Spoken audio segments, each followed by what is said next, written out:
Paper લખતા હોય તો સૌથી પહેલા ઓથરના નામ હોય, પછી તમારા પેપરના ટાઇટલ હોય, એ કઈ કોન્ફરન્સ કે જર્નલમાં પબ્લિશ થયા છે એ હોય, અને એની ડેટ અને એના જર્નલના વોલ્યુમ સાથે એને અપલોડ કરવાનું હોય છે. આ રીતે લખાય. જો જેમ કે આ છે જર્નલ પેપર છે, તો જર્નલ પેપરના પેજ નંબર, કયા વોલ્યુમમાં છે ને કયા વર્ષમાં પબ્લિશ થયેલું છે એ બધું લખેલું હોય. સાથે કોઈ વેબસાઇટ હોય તો વેબસાઇટ એની મેસેજ તમે લખી શકો છો વેબસાઇટની ડિટેલ સાથે. તમારી ધારો કે કોઈ બુકમાંથી તમને વધારે આઈડિયા મળ્યો છે, તો આ ધારો કે એક બુક છે, જો છે આ એક બુક છે, તો બુકના ઓથર, એ બુકનું ટાઇટલ, એ બુક કોણે પબ્લિશ કરી છે કયા વર્ષમાં એ લખવાનું. જેમ કે આ તમારી પ્રોટેક્શનની બુક છે, જો વાયજી પાયથન કરે એસઆરપીડે, બુકનું title fundamentals of power system protection, કોણે પબ્લિશ કરી છે તો કે ભાઈ આ છે, જો Hall of India private limited આ પબ્લિશર છે. ક્યાંનું છે તો કે ભાઈ ન્યૂ દિલ્હી, અને કયા વર્ષમાં તો કે ભાઈ 2013માં. એટલે તમે આવી રીતે તમારી જે કઈ બી બુક હોય, જો મારા જે કો ઓથર હતા ને આર્યા ચોથાની સર, જે મારા કો ગાઈડ હતા ને, એમને આ બુકમાં એક કો ઓથર હતા, એટલે એમની બી જે બુક હતી ને એટલે મેં બી એમને ઇન્વોલ્વ કરીશ, કેમ કે એમાંથી બી સારું શીખવા મળ્યું. બરાબર, તો આવી રીતે તમે તમારા રેફરન્સીસ બતાવી શકો. આ એપેન્ડિક્સમાં જો મેં તમને જે કીધું હતું ને એ જ, કે તમે ધારો કે એમસીબી લખ્યું તો એમસીબી નું ફૂલ ફોર્મ શું છે ને તે બધી ડિટેલ આમાં હોય અમારા. બરાબર, આની અંદર એક કરતા વધારે ટૂલ્સનો યુઝ થાય છે. અમુક ઓપન સોર્સ ટૂલ પણ અવેલેબલ છે, પણ આપણે માઇક્રોસોફ્ટ વર્ડની અંદર જ સૌથી વધારે ધ્યાન આપેલું છે. અને જ્યારે બીસીઆઈટી સબ્જેક્ટ આપણે ભણ્યા હતા ત્યારે આપણે માઇક્રોસોફ્ટ ઓફિસ પર જ વધારે ફોકસ કરેલું હતું. તો એના પર જ હું તમને બતાવું છું કે તમે આ પ્રોજેક્ટનો રિપોર્ટ કેવી રીતે બનાવી શકો. તો સૌથી પહેલા જો હું તમને બતાવું કે ભાઈ તમે કોઈ ફિગર ઇન્ક્લુડ કરી છે, તો આજે આ વિસ્ટન બ્રિજની ફિગર જે છે ને ભાઈ, આ વિસ્ટન બ્રિજની ફિગર મેં જાતે ડ્રો કરી છે. જો દેખાય છે તમને, એવું લાગે છે કે આ ડ્રો કરેલી છે. આની અંદર જે આ રેજિસ્ટર જે લીધા છે બધા પીસી સોફ્ટવેરમાંથી લઈ લીધા છે, બેટરી ને બધું, અને સાથે સાથે આ ડિઝાઇન કરી છે મેં જાતે. તો આને કેપ્શન જો મેં આપેલું છે, એ કેપ્શન આપવા માટે શું કરાય, તો ફિગરને જ્યારે તમે રાઈટ ક્લિક કરો તો અહીંયા આ ઓપ્શન આવે છે ઇન્સર્ટ કેપ્શન. એ કેપ્શન ઇન્સર્ટ કરો એટલે તમને પૂછે કે ભાઈ તમારે શું ઇન્સર્ટ કરવું છે. તો ઇન્સર્ટ કેપ્શન કરીને મેં અહીંયા રાખેલું ફિગર 1. તમે તમારું નવું લેબલ બી આપી શકો છો, ન્યૂ લેબલ તરીકે ક્રિએટ કરી શકો છો, જૂના લેબલને ડિલીટ કરી શકો છો, એને નંબર બી આપી શકો છો. અને જો સિક્વન્સમાં જ આવતા હોય ફિગર્સ બધી, તો એને ઓટો કેપ્શન ઓપ્શન બી આપી શકાય. બરાબર, તમે એનું કેપ્શનની ડિઝાઇન ક્યાં રાખવી છે. જનરલી ફિગર જે હોય છે એનું કેપ્શન નીચે હોય અને ટેબલનું કેપ્શન ટેબલની ઉપર હોય. એટલે જો આપણે જે આકૃતિ જે ફિગર હતી ને એનું કેપ્શન મેં ક્યાં સિલેક્ટ કર્યું છે, બિલો સિલેક્ટેડ આઇટમ. તમે એને અબાઉ પણ કરી શકો છો, પણ એ શેના માટે આપણે યુઝ કરીશું, ટેબલ માટે. ચલો આપણે તમને એક કેપ્શન આપતા શીખવાડીએ એક ફિગરને. ભાઈ દેખાય છે ને તમને? Yes sir. જો આ મેં એક ફિગર લીધી છે, મારે આને કેપ્શન આપવું છે. હું લઉં છું ઇન્સર્ટ કેપ્શન. બરાબર, તો ડાયરેક્ટ આ ફિગર 1 લખેલું છે, પણ મારે જે કેપ્શન જે લેવું છે એ આ કેપ્શન જે ચાલુ હતું એ છે. જો આવી ગયું 1.1.2, અને અહીંયા આગળ મારે નામ લેવું છે કે ભાઈ ઇમોજી. આને મેં નામ આપી દીધું. બરાબર, જો એની નીચે આવી ગયું તરત જ ઇમોજી લખાઈને. દેખાય છે ભાઈ? યસ, આ જ વસ્તુ હા, તમે રેફરન્સમાં જઈને પછી જ્યારે આપણે લિસ્ટ ઓફ ફિગર્સ ને તેને અપલોડ કરીશું, જેમ કે આ એક ફિગર છે, આ જે છે ને આ તમારા મલ્ટીમીટરની ફિગર છે. તો આને આપણે એવું કહી શકીએ ભાઈ બ્લોક ડાયાગ્રામ ઓફ મલ્ટીમીટર. આને મેં કેપ્શન એક આપી દીધું. જો દેખાયું તમને આટલા બધા મેં કેપ્શન આપ્યા? Yes sir. ઓકે, તો આ જ્યારે શરૂ થતું હોય ને તો પેજની સ્ટાર્ટિંગમાં જો અહીંયા આગળ છે ને આ રહ્યું, આ છે ફિગર વાળું. આને રેફરન્સીસમાં જઈશું ને આપણે, રેફરન્સીસમાં આવી update table, update entire table. Okay, જો આવી ગયું?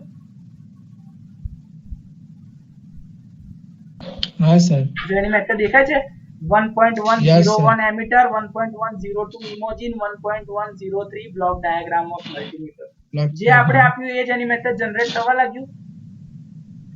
જો એનો ઓપ્શન છે આ રહ્યું, રેફરન્સીસમાં જઈને insert caption list of figure વાળું જે છે ને અહીંયા આગળથી થાય. સૌથી પહેલા ઇન્સર્ટ ટેબલ ઓફ ફિગર્સમાં જવાનું. એ તમે લેશો ને એટલે તમારી પહેલી ફિગર હશે એ આની મેથડ આવી જશે. પછી અપડેટ ટેબલ વારે ઘડીએ કર્યા કરવાનું. તો તમારી જેટલી બી ફિગર તમે જે ચેપ્ટર વાઇઝ લેશો ને, ધારો કે તમે બીજા ચેપ્ટરમાં લો ને તો તમારે કેપ્શન શું કરવાનું, ધારો કે હું તમને બતાવી દઉં બીજા ચેપ્ટરમાં આપણે જોઈએ આ જ વસ્તુ છે ને. ચલો આને છે ને કેપ્શન ફરીથી આપ્યું, ઇન્સર્ટ કેપ્શન. તો હવે મારે ફિગર 1.1.3 નથી લેવું, ફિગર ન્યુ લેબલ લઈ લઉં છું, ફિગર 2.1. આ મારું નવું કેપ્શન છે. જોઈ ગયું 2.1.1 અને ત્યાં લખું છું block diagram of multimeter. Okay, જો તરત એનું નવું કેપ્શન આવી જશે અને આને હું કાઢી જ નાખું છું અત્યારે. જો એટલે ફિગર 2.1.1 નું થઈ ગયું. હવે જો હું તમને બતાવું કે તમે જ્યારે અપડેટ ટેબલ કરશો તો આ એની મેથડ બદલાઈ જશે. જેમ કે હું અહીંયા આવ્યો અને અપડેટ ટેબલ કર્યું ને, આટલું જતું રહ્યું, ખાલી એ જતું રહ્યું. હવે ઇન્સર્ટ કેપ્શન કરીશું તો આ એની મેથડ આવશે. ઇન્સર્ટ ટેબલ ઓફ ફિગર જે છે ને એમાં આપણે કેપ્શન લેવું પડશે. ફિગર 2.1 મોડિફાઈ આ છે. આ બધા ઓપ્શન તમને ખબર પડવા જોઈએ. તમે એની અંદરના ફોન્ટ, તમે કેપ્શન કઈ રાખવું છે એ બધું જ તમે તમારી રીતે સિલેક્ટ કરી શકો છો. બરોબર, એની સ્ટાઇલ કઈ રાખવી છે બધું એની મેથડ આવી જશે. અહીંયા આગળ તમે જેટલી બી ફિગર અત્યાર સુધી લીધી હશે ને બધાના ટેગ એની મેથડ દેખાતા જ જશે. આ દેખાય, તમારે ખાલી ઓકે કરવાનું છે. યસ, જોઈ ગયું. આ મેં શું કર્યું, મેં બધાથી રિપ્લેસ કરીને એક નવું ખાલી ટેગ લીધું. તમારે તે ટાઈમે શું કરવાનું આવશે કે આની ઉપર જઈને તમારું જે ઇન્સર્ટ કેપ્શન વાળું આવશે ને તો અહીંથી સિલેક્ટ કરી લેવાનું છે ફિગર 1.1 વાળું. ઓકે, અને અહીંયા આગળ જઈને ઇન્સર્ટ ટેબલ ઓફ ફિગર,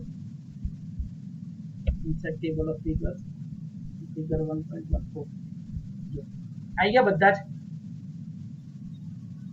જો ને 1.1 વાળા બી આવી ગયા, 2.1 વાળા બી આવી ગયું. આ વચ્ચેની સ્પેસ ને જે આ છે ને અહીંયા આગળથી તમે આને ડિલીટ બી કરી શકો છો. જો એની મેથડ આવી જશે. ખાલી આ સ્પેસ ને તમારે રિમૂવ કરી દેવાની છે. જ્યારે તમે આને સિલેક્ટ કરો ને અપડેટ ફિલ કરી દો તો બી એની મેથડ બધું અપડેટ થઈ જાય છે. પેજ નંબર 1 થી આપણે હંમેશા એન્ટાયર જ કરવાનું. એન્ટાયર ટેબલ ઓકે, અપડેટેડ જ છે બરાબર. તો આવી રીતે તમે તમારી ફિગર જેને કેપ્શન આપ્યા હશે એ થશે. તમારે તમારી ઇન્ડેક્સ જનરેટ કરવી હોય તો તમે ઇન્ડેક્સ કેવી રીતે જનરેટ કરશો? તો આ ધારો કે મેં ચેપ્ટર 1 નું ઇન્ટ્રોડક્શન છે તો અહીંયા જ્યારે આ લખતા હોય ને ભાઈ તો હંમેશા હેડિંગ 1 ને સિલેક્ટ કરવાનું. હેડિંગ 1, આ હેડિંગ 1 ને તમે સિલેક્ટ કરીને એની પ્રોપર્ટી બી તમે મોડિફાઈ કરી શકો છો. જો આ મોડિફાઈ કરી મેં હેડિંગ 1 એનું ટાઇટલ આપ્યું છે, એના અક્ષર જો ટાઈમ્સ ન્યુ રોમન 16 અને સેન્ટરમાં લેવાનું છે અને અહીંથી તમે આ સેન્ટર ટેક્સ્ટ સિલેક્ટ કરીને ઓકે આપી દો. જો ચેપ્ટર 1 નું હેડિંગ આવી ગયું. પછી આ જે સબ જે આવશે ને સબ એને હંમેશા હેડિંગ 2 લેવાનું. જો મેં આ હેડિંગ 2 લીધું છે એને હેડિંગ 2 એને મોડિફાઈ કરવા હોય તો તમે જો એના અક્ષર જો 14 છે, ટાઈમ્સ ન્યુ રોમન 14 અને એને મેં લેફ્ટ સાઈડ ઉપર રાખેલું છે એટલે લેફ્ટલી જસ્ટિફાઈડ રાખેલું છે અને એને ઓકે આપી દઉં તો એ ત્યાં જ દેખાશે. પછી જે કંઈ બી તમારી ટેક્સ આવતી હોય અને આ છે આપણું હેડિંગ 3. જોઈ લો હેડિંગ 3 એને મેં ઇટાલિકમાં રાખેલું છે. તમે એને મોડિફાઈ બી કરી શકો છો. જો મેં ઇટાલિકમાં રાખ્યું છે અને એના અક્ષર છે ને એના ફોન્ટ સાઇઝ મેં 12 રાખેલી છે. ઓકે, આ રીતે આપણે એક ચેપ્ટર થયું. તમે એવું બીજું ચેપ્ટર બી લઈ શકો છો. અને જ્યારે એક ચેપ્ટર પરથી તમે બીજા ચેપ્ટર પર જાઓ તો ઇન્સર્ટના ઓપ્શનમાં જઈને પેજ બ્રેક લેવાની. ક્યારે સ્પેસ કે એન્ટર આપીને બીજા પેજ ઉપર નહીં જવાનું. પેજ બ્રેક પર તમે જશો એટલે ડાયરેક્ટ તમે નવા પેજ ઉપર જ આવી જશો. હંમેશા પેજ બ્રેકનો જ યુઝ કરજો. હવે ધારો કે અહીંયા આગળ છે ને હું હોમ પર જઈને પાછળ ચેપ્ટર નંબર 2 લિટરેચર સર્વે જે નવું નાખીશું એ જેમ કે ચેપ્ટર 1 થયું, નવા ચેપ્ટર પર આપણે અહીંયાથી આવીએ ને તો હંમેશા ઇન્સર્ટ કરીને હું હંમેશા પેજ બ્રેકનો ઓપ્શન જ લઉં છું અને એનાથી તમે નવા પેજ ઉપર એની મેસેજ ગાઈડ થઈ જશો. તો ત્યાં આગળ જઈને તમે ડાયરેક્ટ જ હોમ વાળા ટેબમાં હેડિંગ 1 છે જ, હેડિંગ 1 માં લખી દેવાનું ચેપ્ટર 2 લિટરેચર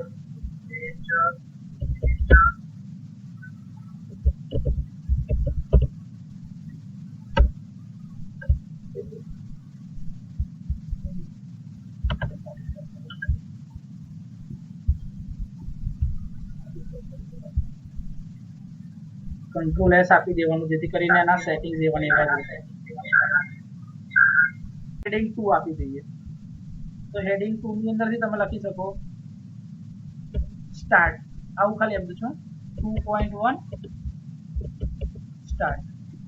હવે ધારો કે તમે આગળ જતા ગયા અને 2.1.1 કરીને એક નવું આવે છે તો એને હેડિંગ 3 જ આપવાનું ડાયરેક્ટ તમારે. તો 2.1.1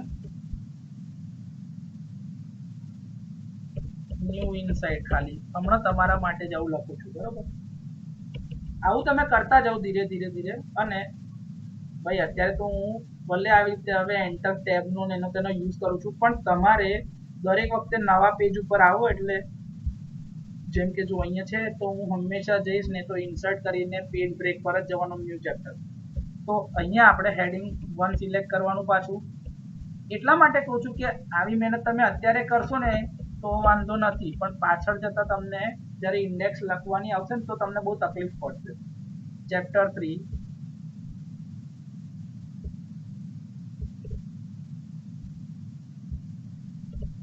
પ્રોબ્લેમ સ્ટેટમેન્ટ ડેફિનેશન, બરાબર. હવે એનું ધારો કે 3.1 છે તો 3.1 પ્રોબ્લેમ મોટિવેશન, તો ભાઈ તમને આ ક્યાં આગળથી પ્રોબ્લેમ જાણવા મળ્યો. પછી 3.1.1 એવું લખવાનું હોય ને ત્યારે હંમેશા હેડિંગ આ જ યુઝ કરવાનું 3.1.1 મેથડ્સ, કે અત્યારે કઈ કઈ મેથડ ચાલે છે. અને ધારો કે અત્યારે હું એની મેસેજ આવી છું પેજ બ્રેક કરીને એટલે નવા પેજ ઉપર જ આવેલો છું 3.1.2. તો આવી રીતે નહીં લખવાનું. તે ટાઈમ દરમિયાન પાછું આપણે જવાનું હેડિંગ 3 પર જ. હેડિંગ 3 પર 3.1.2 આ નવું હતું એ ન્યૂ અપ્રોચ, બરાબર. આ ન્યૂ અપ્રોચ તમારી જે કઈ બી આવશે તો આટલું તમે કર્યું ને ત્યાર પછી તમારે તમારી ધારો કે ઇન્ડેક્સ અપડેટ કરવી છે તો આ રે આપણી ઇન્ડેક્સ છે ટેબલ ઓફ કન્ટેન્ટ. એ ક્યાંથી મળશે તો કે રેફરન્સીસમાં. રેફરન્સીસમાં આવશો ને એટલે આ રહ્યું ટેબલ ઓફ કન્ટેન્ટ. આ ટેબલ ઓફ કન્ટેન્ટમાં તમે જે સ્ટાઇલ પસંદ કરવી એ પસંદ કરી શકો છો. હું હંમેશા આ સ્ટાઇલ ઉપરવાળી જે છે એ પસંદ કરું છું કેમ કે એની અંદર 3 હેડિંગ માટે બી અલગ અલગ છે. તમે એવું નીચેવાળી આ સ્ટાઇલ બી પસંદ કરી શકો છો. આ બંને ઓટોમેટિક ટેબલની જે ફોર્મેટિંગ અંદર આપેલું છે એ જ છે. તમે પોતાનું કસ્ટમાઇઝ ટેબલ ઓફ કન્ટેન્ટ બી નાખી શકો છો કે જેમ કે તમારે આના ફોન્ટ ને ફોર્મેટિંગ ને તે બદલવું છે તો તમે એને કસ્ટમાઇઝ બી કરી શકો છો. પણ હું એને કસ્ટમાઇઝ એટલે નહીં કરતો કેમ કે ભાઈ આપણી પાસે રેડીલી અવેલેબલ છે તો એમાં કેમ ટાઈમ બગાડવાનો.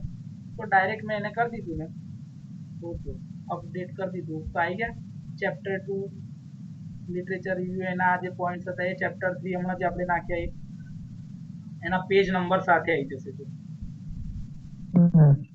તો આ ઇન્ડેક્સ આવી રીતે જનરેટ થઈ જ જાય. તો પછી કેમ આપણે વારે ઘડી ઇન્ડેક્સને લખવાની ને તે કરવાની, બરાબર. તો હવે ઇન્ડેક્સ લખતા આવડશે ભાઈ દરેકને આવી રીતે જનરેટ કરાવતા. ઇન્ડેક્સ જનરેટ કરાવવામાં તમારે રેફરન્સીસમાં જઈને અહીંયાથી જ યુઝ કરવાનો છે. ઇવન તમારા જે રેફરન્સીસ હોય છે ને રેફરન્સીસ બી અહીંથી જનરેટ થાય છે. જો આ બિબ્લિયોગ્રાફિક છે આ રેફરન્સીસ.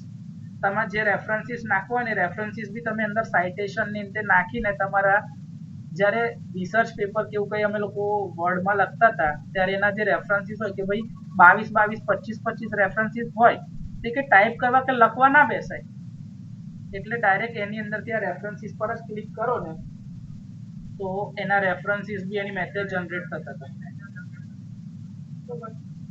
પણ હું તમને અત્યારે એટલે નથી કહેતો કેમ કે તમારા રેફરન્સીસ 2 કે 3 જ હશે મોટા ભાગે, કાં તો બુકમાંથી કાં તો તમારી વેબસાઇટ નેમથી હશે, તો ડાયરેક્ટ તમે કોપી પેસ્ટ કરીને રેફરન્સીસમાં લાવી શકો છો. હા, આ ટેબ અહીંયાથી જરૂર લઈ શકાય, એટલે મેં છે ને અહીંથી તમારું ટેબ લઈ લીધું છે અને એને હેડિંગ 1 આપી દીધું હતું, જેથી 2 કે 3 જ હશે મોટા ભાગે, કાં તો બુકમાંથી કાં તો તમારી વેબસાઇટ નેમથી હશે, તો ડાયરેક્ટ તમે કોપી પેસ્ટ કરીને રેફરન્સીસમાં લાવી શકો છો. હા, આ ટેબ અહીંયાથી જરૂર લઈ શકાય, એટલે મેં છે ને અહીંથી તમારું ટેબ લઈ લીધું છે અને એને હેડિંગ 1 આપી દીધું હતું, જેથી કરીને રેફરન્સીસ દેખાય જ છે.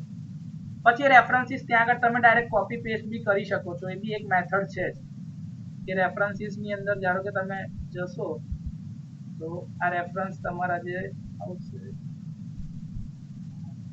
તમે જો અત્યારે કોઈ રેફરન્સના સોર્સ નથી એટલે એને આપણે અપડેટ ના કરી શકીએ. જો અહીંયા છે અપડેટ સાઇટેશન એન્ડ બિબ્લિયોગ્રાફી, એ ત્યારે કામ લાગતું કે જ્યારે અમે આ રિસર્ચ પેપર કે કઈ રીતે લખીએ. બાકી તમે કઈ બી કંટ્રોલ સી કરીને કંટ્રોલ વી અહીંયા કોપી પેસ્ટ કરી શકો છો તમારા રેફરન્સીસની આગળ પછી 1 કરીને ધારો કે તમે નાખી દો તો તમે કંટ્રોલ વી કરશો એટલે તમારા રેફરન્સ 1 2 3 એવું ચાલ્યા કરશે. બરોબર. બીજું કે હવે ધારો કે તમે કોઈ ટેક્સ લખી રહ્યા છો, તો આ જે કઈ બી લખાણ છે ને, આ લખાણને હંમેશા ટાઈમ્સ ન્યૂ રોમન 12 ની અંદર જ લખવાનું. આ જે કઈ બી તમારું રાઇટઅપ છે અને હંમેશા બોથ સાઇડ જસ્ટિફિકેશન જ કરવાનું, એટલે કે તમારી ટેક્સ એક ચોરસ કોલમમાં જ દેખાવી જોઈએ. બરોબર. આને કહેવાય જસ્ટિફાઈ કરવું. બરોબર. એક્સ્ટ્રા કારણ વગરની સ્પેસ નહીં છોડવાની. છૂટી ગઈ હોય ને તો અહીંયા આગળથી બધા ઓપ્શન આવે છે એનો યુઝ કરવાનો કે ભાઈ પેરેગ્રાફ પછી એક્સ્ટ્રા સ્પેસ હોય જે છોડ દેવી હોય તો કાપવી હોય તો તમે રિમૂવ કરી શકો છો, એડ કરવી હોય તો એડ કરી શકો છો. જનરલી સ્પેસિંગ 1.0 ની રાખવાની, જેથી કરીને થીસીસ અથવા તો તમારો પ્રોજેક્ટ રિપોર્ટ વધારે પેજનો ના થઈ જાય. એટલે પેજ વાળા ઓપ્શન જ્યાં લાઇન સ્પેસિંગ ઓપ્શન છે એને ખાસ ધ્યાન પર લેજો, કેમ કે જો આ 1.15 તો જો સ્પેસ ધીરે ધીરે વધતી જાય છે 2 લાઈનોની વચ્ચે, દેખાય છે? એટલે બને ત્યાં સુધી અહીંયા આગળ 1.0 સિલેક્ટેડ જ રાખવાનું, જેથી કરીને એક્સ્ટ્રા જગ્યાઓ ના જાય. પ્લસ અહીંયા જો તમને લાગે છે ને કે આ 2 ની વચ્ચે સાહેબ વધારે જગ્યા છે તો એ જગ્યા ઓછી કરવી હોય તો આ રહ્યું રિમૂવ સ્પેસ આફ્ટર પેરેગ્રાફ, જતી રહી કે નહીં વધારાની જગ્યા. તો આ લાઇન સ્પેસિંગ ઓપ્શનનો બી યુઝ કરવાનો. ટેક્સ્ટને હાઇલાઇટ કરવી છે કાં તો એનો કોઈ કલર કરવો છે તો એના માટેના ઓપ્શન આ રહ્યા, ફોન્ટ અને ટેક્સ્ટને બંનેને. જેમ કે મારે આ જો લાલ કલરનું મેં સિલેક્ટેડ હતું તો લાલ કલર થઈ ગયો, પણ મારે હાઇલાઇટ કરવું છે, જો એની પાછળ યલો કલર આવી ગયો, હાઇલાઇટ કર્યું. બરોબર. આ ક્યારે જરૂરી છે કે તમે કોઈ ઇમ્પોર્ટન્ટ કમેન્ટ લખી રહ્યા છો કે આ વસ્તુ લોકોને તરત દેખાઈ જવું જોઈએ મારા પ્રોજેક્ટ રિપોર્ટમાં, ત્યારે જ આ ટૂલનો યુઝ કરવાનો, બાકી નોર્મલી આનો કોઈ યુઝ કરવાનો નહીં. બરોબર. એટલે નો કલર કરી દઈએ, થઈ ગયું. અને એ જગ્યા પર આ જે ફોન્ટ હતા ને એને બી પાછા બ્લેકમાં જ કરી દઈએ.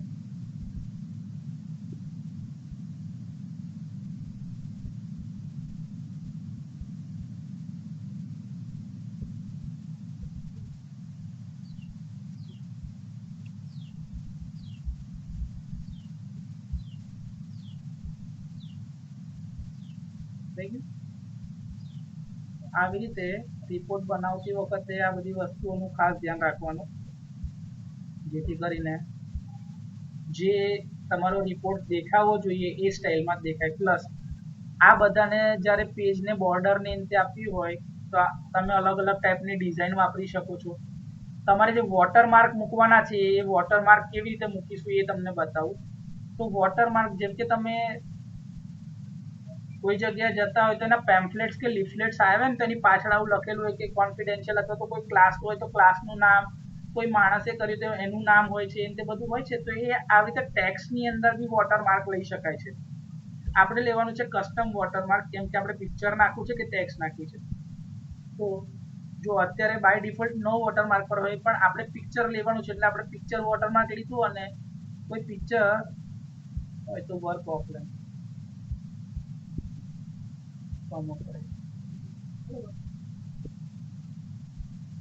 એટલે આપણે કોઈ બી એક આમાં પિક્ચર લઈ લઈએ જેને આપણે વોટરમાર્ક તરીકે યુઝ કરીશું. ચલો હમણાં આ જે આ રીચ થિંકિંગ વાળો ઇમોજી છે ને એને જ આપણે વોટરમાર્ક કહી દઈશું. ફોટો તમે એને કેટલા સ્કેલમાં રાખવો છે એ તમે તમારી રીતે નક્કી કરી શકો છો. જેમ કે મેં 200% લીધું છે અને ઓકે કરું છું. બરાબર, વોટરમાર્ક આપણે એપ્લાય કરી લેવાનું તો ભૂલી જઈએ.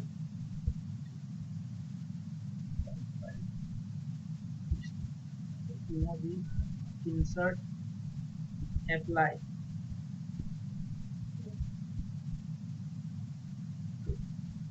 જો પાછળ દેખાય તમને એનો શેડ આ જ Yes, વસ્તુને sir. હજી તમારે એને નોર્મલ કરી દેવું છે તો એનો સ્કેલ નાનો કરી દો. ઓટો એપ્લાય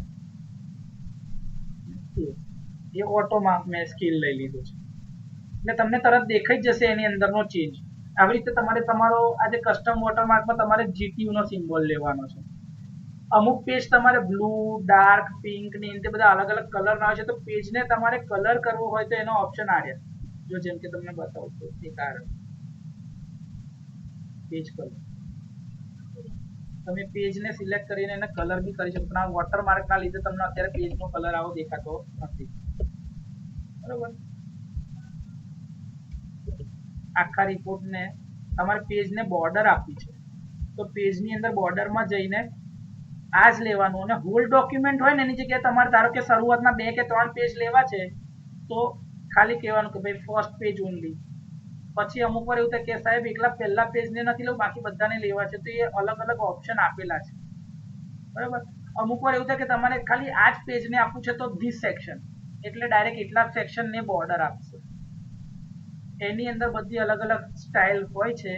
જનરલી આપણે જે આપણા તમે મેન્યુઅલ ને બધું જોઈએ છે એ બધાની આવી બોક્સ ટાઈપની બોર્ડર હોય છે અને આપણે જ્યાં ડાર્ક બોર્ડર જે તમારે લેવી હોય એના શેડિંગ ને એને બધા આપેલા જ હોય છે.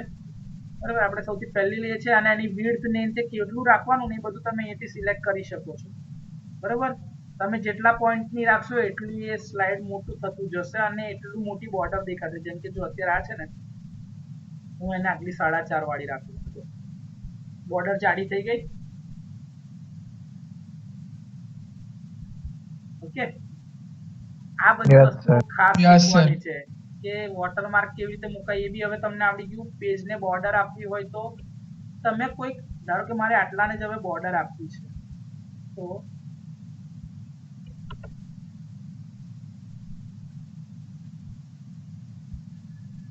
આ છે પેરેગ્રાફની અંદર તમે ઓપ્શન જશો ને બધા ઓપ્શન આની અંદર હોય છે.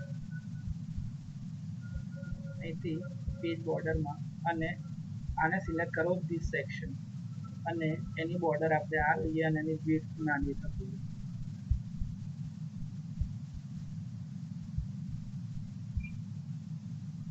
થઈ ગઈ પાતળી. જોયું બોર્ડર નાની થઈ ગઈ પાછી. એટલે તમે જે પ્રમાણે લેશો એ સેક્શનને એટલે એ પેજને એની બોર્ડર એટલા પ્રમાણમાં ચેન્જ થયા કરશે. બરોબર, બીજું હવે આ ઇન્સર્ટ ટેબ છે ને આ સૌથી વધારે ઇમ્પોર્ટન્ટ તમારા માટે છે કેમ કે અહીંયા જો આ તમને દેખાય છે ઇક્વેશન અને સિમ્બોલ જે તમારે સિમ્બલ્સ ની ઇક્વેશન વાપરવાના છે કેવી રીતે લખાય છે ને એ તમને બતાવું. જેમ કે આ ઉપર જો તમને આ દેખાય છે આ બધા ઇક્વેશન લખેલા છે. આ બધા ઇક્વેશન લખેલા છે. તમારે લખવું છે તો તમને ઇક્વેશન લખતા હું શીખવાડું. ચલો, કોઈને કોઈ ઇક્વેશન એવું કંઈ યાદ હોય ને બોલવું છે કે સર તમે આ ઇક્વેશન લખો તો આપણે એવું લખીએ. બોલો, કોઈ છે એવું કે પછી હું રેન્ડમ લઈ લઉં કોઈ equation? Delta. The synchronous speed 120f upon p. Okay, ચાલો તો હું આ ઇક્વેશનના સિમ્બોલ લઉં છું અને મારે n અને એના સબસ્ક્રિપ્ટમાં એક s લેવો છે તો આ ઓપ્શન લીધો n કેપિટલ અને s સબસ્ક્રિપ્ટમાં. ns is equals to 120f by p એટલે ડિવિઝન વાળું લેવું પડશે સિમ્બોલ. તો આ થઈ ગયું 120 ઇન્ટુ f ડિવાઈડમાં કેપિટલ p. ટેબ આપશો ને એટલે ઇક્વેશન સાઈડ ઉપર જસ્ટિફાઈ થઈ જશે. આને સિલેક્ટ કરીને તમે સેન્ટરમાં બી લઈ શકો છો. આ સેન્ટર થઈ ગયું. એટલે તમારે તમારા પ્રોજેક્ટમાં ઇક્વેશન ક્યાં લઈ જવા છે એ તમારી જાતે તમે ટેબ આપીને બી કરી શકો છો. બીજું કોઈ ઇક્વેશન બોલો ને કે આમ કોઈ અઘરું લાગે કે જેમાં તમારે સિમ્બોલ ને બધું બહુ આવતું હોય. આ ઇક્વેશન જે છે ભાઈ એની અંદર જોઈ લો તમે, ડિવિઝન વાળા ઇક્વેશન, ડેલ વાળા ઇક્વેશન લખી શકાય છે, સબસ્ક્રિપ્ટ વાળા ઇક્વેશન લખી શકાય છે, અંડર રૂટ વાળા ઇક્વેશન લખી શકાય છે, ઇન્ટિગ્રેશન વાળા ઇક્વેશન લખી શકાય, સિગ્મા વાળા ઇક્વેશન લખી શકાય, બ્રેકેટ્સ અલગ અલગ ટાઈપના ઇક્વેશનમાં યુઝ કરવાના હોય તો કરી શકાય, trigonometric function sine cos ten એના ઇન્વર્સ વાળા ઇક્વેશન લખી શકો છો. પછી અમુક વાર ઇક્વેશનની ઉપર આવા સિમ્બલ વાળા ઇક્વેશન તમારે લખવાના હોય છે તો એ તમે યુઝ કરી શકો છો. તમારા લિમિટ ને લોગારિધમિક ફંક્શનના ઇક્વેશન હોય તો લખી શકાય, ડેલ ઓપરેટરના ઇક્વેશન લખી શકાય છે, મેટ્રિક્સના ઇક્વેશન લખી શકાય. આ ડેલ ઓપરેટર વાળા ઇક્વેશન જે છે એટલે લોજિક ઇક્વેશન જ્યારે લખવાના આવે છે ને, જ્યારે વેક્ટરના ઇક્વેશન લખવાના આવે સદિશના, ત્યારે તમે યુઝ કરી શકો છો. આમાં તમે જ્યારે આ ઓપ્શન સિલેક્ટ કરો ત્યાર પછી ત્યાં નીચેના ઓપ્શનને બી તમે બદલી શકો છો કે ભાઈ મારે આવું નહીં, મારે આવું સબસ્ક્રિપ્ટ વાળું લેવું છે. જો થઈ ગયું, મારે સબસ્ક્રિપ્ટ નહીં સર, મારે એની જગ્યાએ મેટ્રિક્સ વાળું ઇક્વેશન લેવું છે. જો આખું મેટ્રિક્સ આવી ગયું એરોની નીચે. મારે એવું નહીં સર, મારે એની આજુબાજુમાં બ્રેકેટ લેવાના છે, બ્રેકેટ વાળું ઇક્વેશન. અને આ બ્રેકેટની અંદર સર મારે મેટ્રિક્સ જોઈએ તો બ્રેકેટ વાળાને સિલેક્ટ કરીને મેટ્રિક્સ લે, મેટ્રિક્સ આવી ગયો. આ ઇક્વેશન લખવાની ટેકનિક એટલી સારી છે કે જેથી કરીને તમે ગમે તે ફોર્મેટમાં પછી એને પીડીએફમાં કન્વર્ટ કરશો તો બી ઇક્વેશનની જગ્યાએ કોઈ સિમ્બલ બીજા આવશે નહીં. ઇક્વેશન એવા ને એવા જ રહેશે. અમુક વાર તમારે ડિગ્રી સેન્ટીગ્રેડ, ડિગ્રી ફેરનહીટ, ડિગ્રીનો સિમ્બોલ કે ભાઈ રેડિયનમાંથી ડિગ્રીમાં જવું તો ડિગ્રી ફાઈનો યુઝ કરવો હોય તો આ સિમ્બોલથી બી ડાયરેક્ટ તમે અહીંયા આગળ જઈ શકો છો. આવા સિમ્બલ અમુક આપેલા જ છે. તમે અહીંયા આગળ ચાહો તો પોતાના સિમ્બલ બીજા લઈ શકો, જેમ કે આ બેસિક ની જગ્યાએ ગ્રીક લેટરમાં. તમને ગ્રીક લેટર ખબર છે?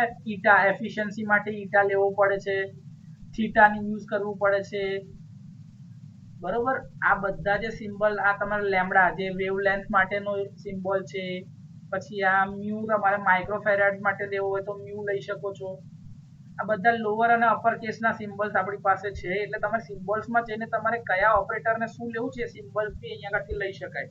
જેમ કે સર મારું ઇક્વેશન જે છે ને, અહીંથી ઇન્સર્ટમાં જઈને હવે કરું છું ન્યૂ ઇક્વેશન. મારે એફિશિયન્સીનું ઇક્વેશન લખવું છે, ઇક્વેશન ન્યૂ ઇક્વેશન, એમાં મારે સિમ્બલ એડ કરવો છે.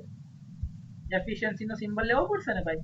એટલે ગ્રીક લેટર્સમાં આવી ગયા અને મેં લીધો symbol eta. Eta is equals to output upon input કહેવાય. તમે અહીંયા ટેક્સ્ટ બી લખી શકો. જો આઉટપુટ અને નીચે ઇનપુટ.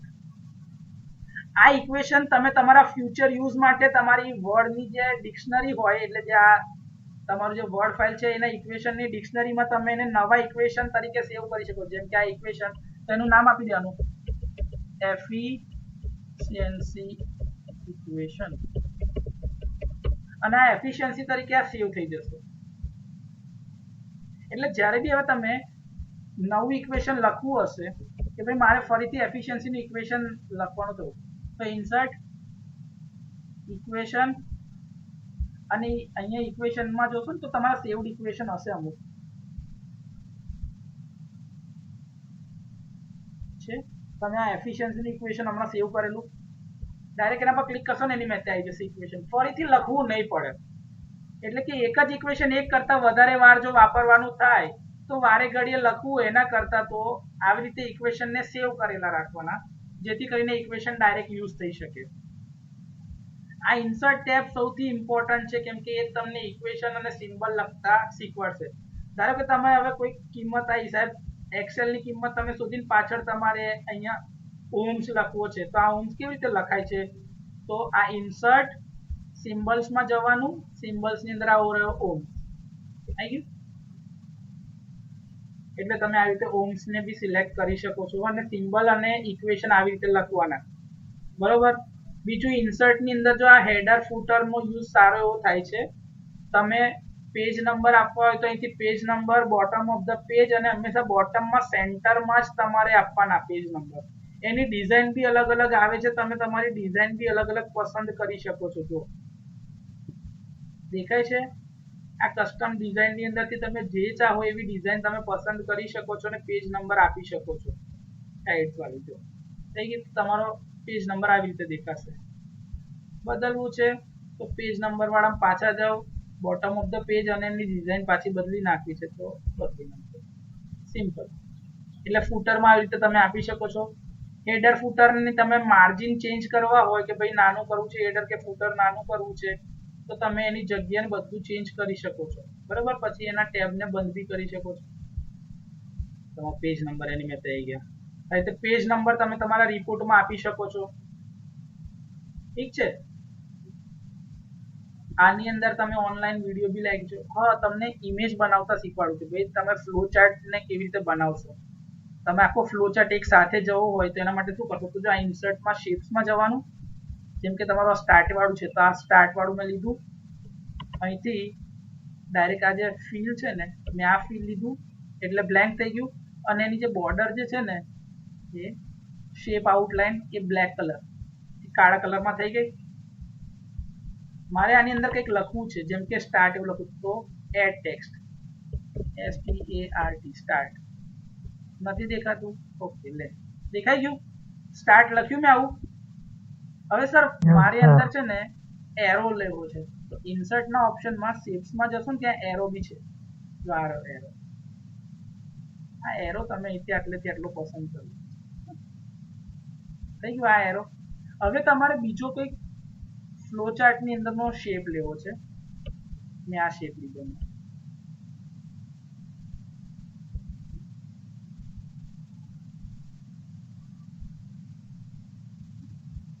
અને એને બી આ જ કરી દેવાનું. શેપની આઉટલાઈન બ્લેક થઈ ગયું આ.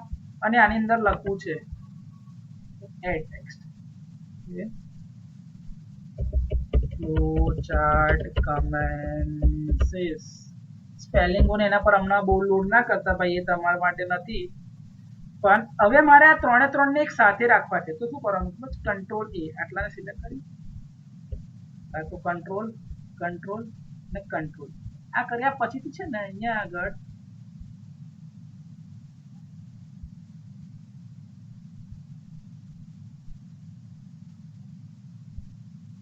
ફોર્મેટ વાળું જે જશે ને એમાં એક ઓપ્શન છે, જો આ ગ્રુપ ગ્રુપ તો અમે ગ્રુપ કરી દીધું. હવે છે ને જો હું આને ફેરવીશ ને આને, જેમ કે આ ત્રણે ત્રણ એક સાથે જલશે. જો એરો વેરો બધું જ. આને આપણે ગ્રુપ આવી રીતે કરી શકાય કે જેથી કરીને તમારા ફ્લો ચાર્ટના જે કમ્પોનન્ટ છે બધા એક સાથે સાથે જ ચાલે, એ ફરે નહીં, એનું જે ફોર્મેટિંગ છે એ બદલાઈ ના જાય. તો આવી રીતે આપણે ફ્લો ચાર્ટને બી બનાવી શકીએ છીએ. એ બી મેં તમને શીખવાડી દીધું. હવે બરોબર, તમને ફોન્ટની અંદર બોલ્ડ જોઈતા હોય તો બોલ્ડ, ઇટાલિક, તમે અમુક ફોર્મેટ અમુક ટેક્સ્ટની અંદર લાઈન કરવી હોય તો અંડરલાઈનનો ઓપ્શન છે. સબસ્ક્રિપ્ટ અને સુપરસ્ક્રિપ્ટ કેવી રીતે લખશો, જેમ કે હવે હું આ ન્યૂ પેજ ઉપર છું અને મારે કોઈ સુપરસ્ક્રિપ્ટની જરૂર પડી કે મારે NS જ લખવું છે, તો જો આ N અને S લખવો છે તો આ રહ્યું ડાયરેક્ટ સબસ્ક્રિપ્ટનો ઓપ્શન. નહીં તો અહીંયાથી ફોન્ટ્સમાં જઈને સબસ્ક્રિપ્ટ, ઓકે, NS જો આપી કે સબસ્ક્રિપ્ટ, અને એ પતે ને પછીથી તરત ત્યાં સબસ્ક્રિપ્ટનો ઓપ્શનને ઓફ કરી દેવાનો, જેથી કરીને તમે નોર્મલ ટેક્સ્ટ લખી શકો. NS is the synchronous speed of machine flow. થઈ ગયું આ વાક્ય. જો તમને દેખાય છે ને હવે આવી રીતે સબસ્ક્રિપ્ટનો યુઝ થાય. હવે ધારો કે તમારે x સ્ક્વેર અથવા તમારે સુપરસ્ક્રિપ્ટનો યુઝ કરવો છે તો સુપરસ્ક્રિપ્ટ કેવી રીતે કરવો, x પછી એનો સર ક્યુબ લખવો છે મારે તો આ સુપરસ્ક્રિપ્ટનો ઓપ્શન લો, સુપરસ્ક્રિપ્ટ x ક્યુબ. અને જેવું આગળ જાય ને પછીથી એના ઉપરથી આ જે ક્લિક ને હટાઈ દેવાનું અથવા તો પેલા ટેબના ફોર્મેટમાં જઈને એને કાઢી નાખવાનું. x cube is the cube of unknown x. આનું ક્યુબ છે, સિમ્પલ. સર એવું જરૂર પડી કે મારે સબસ્ક્રિપ્ટ અને સુપરસ્ક્રિપ્ટ બધાની જરૂર છે તો એ બી થઈ શકે. જો એક જ મિનિટ પહેલા એક વી લખી દે, વી સ્ક્વેર નો ક્યુબ લઈશું આપણે. તો સુપરસ્ક્રિપ્ટ અને સબસ્ક્રિપ્ટ બધું જ લેવાશે. તો એમાં શું કરવાનું, ધારો કે આ સબસ્ક્રિપ્ટ સી અને પછીથી આ ઓપ્શનને કેન્સલ કરીને અહીંથી સુપરસ્ક્રિપ્ટ.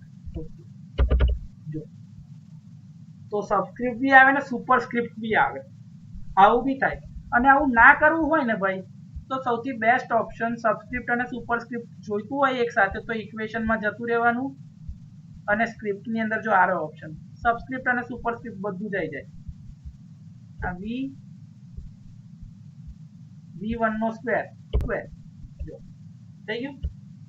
અને અહીંથી ટેબ આપી દેવાનું, પછી તમે નોર્મલ બધું લખો તો આ સબસ્ક્રિપ્ટ વાળો ઓપ્શન જે છે ને એને અહીંથી એક જ મિનિટ ઇક્વેશન વાળામાં જવાનું, પછી એને નોર્મલાઇઝ કરી દેવાનું. હો ભાઈ, એટલે આને આ ક્લિક કરવાનું, એને નોર્મલ કરી દેવાનું. એટલે હવે તમે જે ટેક્સ્ટ લખશો ને એ આજે આ સબસ્ક્રિપ્ટ વાળાને ક્લિક કરી દેવાનું. લખાય છે સાદી ટેક્સ્ટ હવે, એટલે સબસ્ક્રિપ્ટ અને સુપરસ્ક્રિપ્ટ બી ઇન્ક્લુડ થઈ ગયા અને સાથે આ બી થઈ ગયું.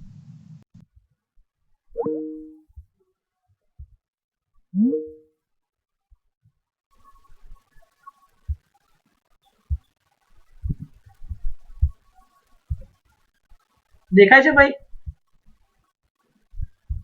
Hello? Yes, sir. Yes, sir. Yes, sir. હા, એટલે તમને આવું બી લખતા આવડી ગયું, ઇન્સર્ટ ના ઓપ્શન બી વાપરતા આવડી ગયા, ડિઝાઇન ની અંદર બી જે તમારે કામનું હતું એ વસ્તુ તમને મેં શીખવાડી દીધું. પેજનું લેઆઉટ તમારે ભાઈ બોર્ડર, એનું ઓરિએન્ટેશન, જો ઓરિએન્ટેશન તમારે પોર્ટ્રેટ રાખવું હોય તો પોર્ટ્રેટ, લેન્ડસ્કેપ રાખવું હોય તો લેન્ડસ્કેપ. જનરલી આપણે પોર્ટ્રેટમાં કરાવીએ છીએ. સર એવું છે કે ભાઈ મારે ખાલી એક જ પેજ આવું લેન્ડસ્કેપમાં જોઈએ છે, તો એક પેજ તમે લેન્ડસ્કેપમાં લઈ શકો છો. ખાલી એ પેજને પેજ બ્રેક વાળા ઓપ્શનમાં જઈને એનું ઓરિએન્ટેશન બદલી લેવાનું, પાછી બધાનું લેન્ડસ્કેપ કરી દેવાનું. પણ આ જનરલ બધા છોકરાઓને જરૂર નથી પડતી, એટલા માટે અત્યારે શીખવાડતો નથી. પણ જો કોઈ પ્રોજેક્ટના ગ્રુપ વાળા સ્ટુડન્ટ્સને લાગે કે સર આ અમારે જરૂર પડે છે તો મને શીખવાડો ને, તો હું તમને શીખવાડીશ. એ જે તે ગ્રુપને સ્પેસિફિકલી જે તમે રિસર્ચ આર્ટિકલ જે પેપરોમાં લખાય છે ને ભાઈ, એને બે અલગ અલગ ટેબલ, બે અલગ અલગ કોલમમાં લખાય, તો તમે એને 2 કોલમ તરીકે બી લખી શકો છો. એટલે ભાઈ 1 કોલમ, 2 કોલમ, 3 કોલમમાં તમારી ટેક્સ્ટને તમે અલગ અલગ ડિવાઈડ કરી શકો છો. આવું હોય છે ભાઈ. એ પેપર જે રિસર્ચ પેપર જે હોય એના બેસિક ટેમ્પલેટ્સ જે આપેલો હોય એની અંદર જ આ વસ્તુ ડિફાઇન કરેલી હોય છે. રેફરન્સીસની અંદરથી મેં તમને શીખવાડી દીધું કે તમે ઇન્ડેક્સ કેવી રીતે જનરેટ કરશો, લિસ્ટ ઓફ ફિગર કેવી રીતે, લિસ્ટ ઓફ ટેબલ કેવી રીતે જનરેટ કરશો, એ શીખવાડ્યું તમને. બરાબર? આપણે રિવ્યુ વાળા ઓપ્શનની જરૂર નથી પડતી, પણ એને એક લેંગ્વેજમાંથી બીજી લેંગ્વેજમાં ટ્રાન્સલેટ કરવું હોય તો તમે એ લેંગ્વેજનો બી યુઝ કરી શકો છો. અને વ્યૂમાંથી જઈને મેં તમને શીખવાડી દીધું કે ભાઈ તમારે ગ્રીડને, એટલે આ બોર્ડર્સને તે શું આપવાનું છે, કેવું આપવાનું છે ને એના વિશેની વાતચીત છે.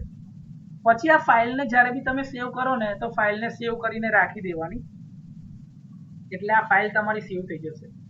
જેની પાસે લેટેસ્ટ વર્ઝન હશે માઇક્રોસોફ્ટ વર્ડના, એની પાસે આ જ ફાઇલને પીડીએફ તરીકે સેવ કરવાના બી ઓપ્શન હોય છે, તો એને તમે પીડીએફ તરીકે બી સેવ કરી શકો છો. પણ જનરલી તમારે એની વર્ડ ફાઇલ રાખવી હોય તો વર્ડને 97/2003 ટેમ્પલેટમાં જ સેવ કરવું, અથવા તો ડોક્યુમેન્ટ તરીકે જ સેવ કરવું. આ ડોક્યુમેન્ટ તરીકે સેવ કરવાનો ફાયદો શું છે કે ભાઈ તમે કોઈ બી અલગ ટાઈપના પીસીમાં જશો ને તો આ ફોર્મેટ ત્યાં સપોર્ટેડ હશે વર્ડનું, જેથી કરીને તમારા વર્ડ ડોક્યુમેન્ટનું જે ફોર્મેટિંગ હશે એ બદલાશે નહીં. બરોબર? એટલા માટે આ ફોર્મેટમાં સેવ કરી લેવાનું. ઓકે, એ ફાઇલને તમે એવી રીતે સેવ કરી શકો. કન્ટિન્યુ ભાઈ ચાલુ છે ને, એટલે આ ફાઇલ ઉપર હતી એટલે બરોબર, આ રીતે એને સેવ થઈ જશે. સર આગળના પેજીસ કેવી રીતે સિલેક્ટ કરવાના, આગળના પેજ કેવી રીતે બનાવીશું? બરાબર, તો આગળના પેજ કેવી રીતે બનાવવાના છે એ ટાઇટલ પેજ વાળું તમને બતાવીએ.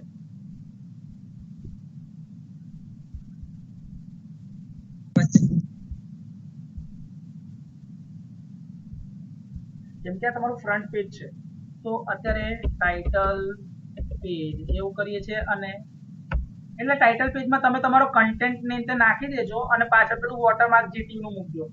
નેક્સ્ટ પેજ ઉપર આપણે આવી ગયા સર્ટિફિકેટ થઈ જાય. પછીથી પેજ બ્રેક આપીને નેક્સ્ટ પેજ ઉપર આપણે એકનોલેજમેન્ટ લઈ લઈશું. એકનોલેજમેન્ટ લઈ લીધું. પેજ બ્રેક આપીને પછી ટેબલ ઓફ કન્ટેન્ટ થઈ ગયું. અહીંથી પેજ બ્રેક આપી દઈએ અને હવે એબ્સ્ટ્રેક્ટ લઈ લઈએ. આટલું થઈ ગયું. તમારે આટલા 5 પેજ હશે અને હવે ઇન્સર્ટમાં જઈને પેજ નંબર પર બોટમ ઓફ ધ પેજ અને બોટમ ઓફ ધ પેજમાં જઈને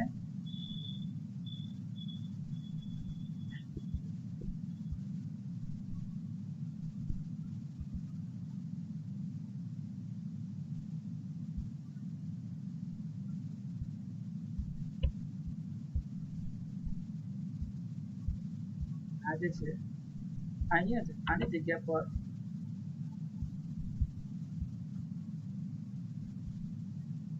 પેજ નંબર હેડર ફૂટર વાળું જે છે ને એ તમને પેલું બતાવી દઉં કે ભાઈ રોમન નંબર કેવી રીતે લેવાય છે.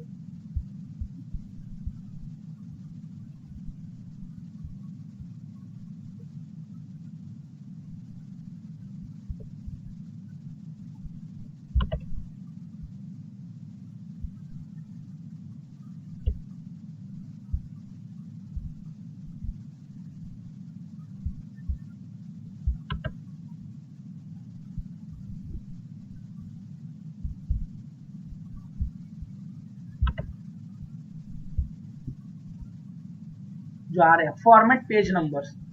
આ ફોર્મેટ પેજ નંબરમાં તમે જશો ને તો 1 2 3 જે છે ને એની જગ્યાએ તમે રોમન નંબર અહીંયા લઈ શકો છો.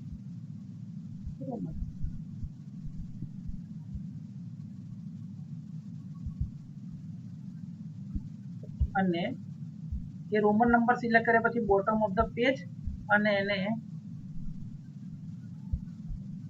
આવી ગયા રોમન નંબર. હવે આ જે છે ને આ બધું એબ્સ્ટ્રેક્ટ ને આ બધું મેં સાદું જ લખેલું છે. આ જેટલા બી આપણે લખ્યા ને એને બધાને હું હેડિંગ 1 આપી દઉં છું. હેડિંગ 1 ટેબલ ઓફ કન્ટેન્ટ ને બી આપી દઈએ હેડિંગ 1.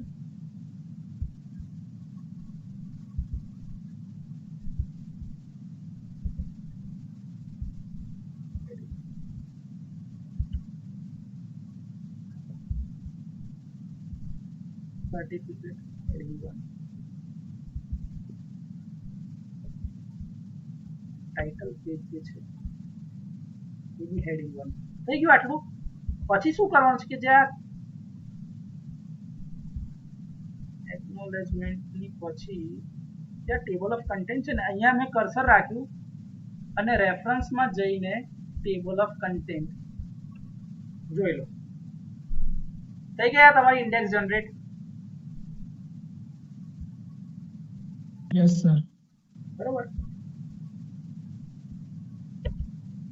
આ કન્ટેન્ટ ને હોમ પર જઈને હેડિંગ 1 કરી દેશો અને આ ઉપર વાળું કાઢી નાખશો ને તો બી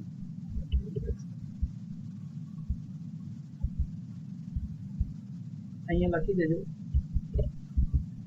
ટેબલ ઓફ કન્ટેન્ટ્સ અને આને આપી દેવાનું હેડિંગ 1.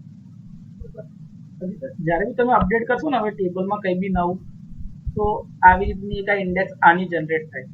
તો આ બે અલગ અલગ વર્ડ ફાઇલ જે આપણી જનરેટ થઈ આ બંને વર્ડ ફાઇલને આપણે ભેગી કરી દેવાની અને પેલી જે ઇન્ડેક્સ ત્યાં આગળ તમે જે જનરેટ કરી હતી ને એને સિમ્પલી આની નીચેથી અહીંથી કોપી પેસ્ટ મારી દેવાની. જેમ કે આ છે ને તમે અત્યારે ખાલી બતાવું છું. કંટ્રોલ સી કર્યું બીજું આ કંટ્રોલ બી થઈ ગયું. તમે આ રીતે બી પેલા ત્યાંની ઇન્ડેક્સને અહીંયા આગળ લગાડી શકો છો. પછી બે વર્ડ ફાઇલને ખાલી મર્જ કરી દેવાની પીડીએફ ફોર્મેટમાં સેવ કરીને આની પ્રિન્ટ કાઢી દેજો તો તમારો પ્રોજેક્ટ રિપોર્ટ એકદમ કમ્પ્લીટ થઈ જશે. Clear? Yes sir. Yes sir. હવે ટૂંકમાં પેજ નંબર જે આપીશું એ બોટમ ઓફ ધ પેજમાં સેન્ટરમાં આપવાના. આ તમારે પ્રોજેક્ટ રિપોર્ટ બનાવવાની ગાઈડલાઈન જે યુનિવર્સિટી આપી છે એ જ છે. દરેક ટેક્સ્ટ જે છે એના બે જ ફોન્ટ હોઈ શકે, કાં તો એરિયલ કાં તો ટાઈમ્સ ન્યુ રોમન, જે તમને કીધા એ હેડિંગ 1 જે હોય એટલે મેઇન ટાઇટલ ટેક્સ્ટ 16 નું, સબ ટાઇટલ જે હશે 14 નું, બાકી જનરલ ટેક્સ્ટ બધી ટાઈમ્સ ન્યુ રોમન 12 અથવા તો એરિયલ 12 માં રાખવાની. વોટરમાર્ક ખાલી ને ખાલી ટાઇટલ પેજ અને સર્ટિફિકેટ પેજની પાછળ જ ઇન્સર્ટ કરવાનું છે. પેજ નંબર 1 જે સ્ટાર્ટ થતું હશે ચેપ્ટર 1 ના સ્ટાર્ટિંગ થી શરૂ થતું હશે. બાકીના બધા જે હશે ચેપ્ટર 1 સિવાયના આગળના ફ્રન્ટ પેજીસ એ બધાને રોમન પેજ નંબર આપવાના. અને જ્યારે બી પ્રોજેક્ટ રિપોર્ટ બનાવતા હોય ત્યારે તમને કીધું કે ભાઈ બે અલગ અલગ સેપરેટ વર્ડ ફાઇલ બનાવવાની અને એને વર્ડ 97 2003 ફોર્મેટમાં સેવ કરવાની, જેથી કરીને કોઈ બીજા પીસી પર તમે તમારી વર્ડ ફાઇલ ખોલો એનું ફોર્મેટિંગ બદલાઈ ના જાય. અને સૌથી બેસ્ટ સોલ્યુશન તો એ છે કે તમે એની પીડીએફ ફાઇલ લઈ જાઓ, એટલે પીડીએફ ફાઇલ ક્યારેય બદલાશે નહીં. હવે આ વર્ક કમ્પ્લીશન માટે જે તમને 28 કલાક આપણે જે ગણતરીમાં લઈએ છીએ 5th અને 6th સેમના ભેગા થઈને 14 કલાક એ આ છે. જ્યાં ઉપરવાળા જે છે આ તમારું 5th સેમિસ્ટર છે અને નીચેવાળું જે છે એ તમારું 6th સેમિસ્ટર છે. તો લિટરેચર સર્વે અને પ્રોબ્લેમ સ્ટેટમેન્ટ ફાઇનલાઇઝેશન કરવા માટે 4 અઠવાડિયા એટલે કે 1 મહિનાની અંદર શરૂઆતમાં આ બધું કામ પતવું જોઈએ. બીજા જે 8 અઠવાડિયા એટલે બીજા 2 મહિના હોય છે એની અંદર તમારી સર્કિટની ડિઝાઇન, એના બ્લોક ડાયાગ્રામ, એના કનેક્શનની અંતે તમારે નક્કી કરવાનું હોય છે. બીજા 2 વીક જે છે એ 5th સેમના રિપોર્ટનું રાઇટિંગ અને એના પ્રેઝન્ટેશનની તૈયારીના ભાગરૂપે આપણે આપીએ છીએ. પછીના જે 2 મહિના બીજા જે છે એના હાર્ડવેર ઇમ્પ્લિમેન્ટેશન અથવા તો વર્કિંગનું ચેક કરવું એ સિમ્યુલેશન ટૂલ ને તેના માટે છે. પછીનો 1 મહિનો જે છે એના ટેસ્ટિંગ અને મોડિફિકેશન કંઈક કરવાના રહી જતા હોય એના માટે છે. અને છેલ્લા 2 અઠવાડિયે જે 6th સેમમાં આવે છે એમાં બી તમારે રિપોર્ટ રાઇટિંગ અને એના પ્રેઝન્ટેશન માટેનું જ હોય છે. આવી રીતે ટોટલ 28 વીક તમારા જે વર્કિંગ છે એના ભાગ રૂપે તમને કામ કેવી રીતે કરવું એની એક ગાઈડલાઈન તમને આપવા માટે જ આ બનાવ્યું છે મેં સ્પેશિયલી. લેક્ચર પૂરું કરતા પહેલા એક સારો થોટ તમને આપીએ. Doctor APJ Abdul Kalam, the missile man of India, x president of India. તો લેટ ડોક્ટર એપીજે અબ્દુલ કલામે કીધું છે, if you fail never give up, because fail means first attempt in learning. બહુ સારી વાત કીધી હતી.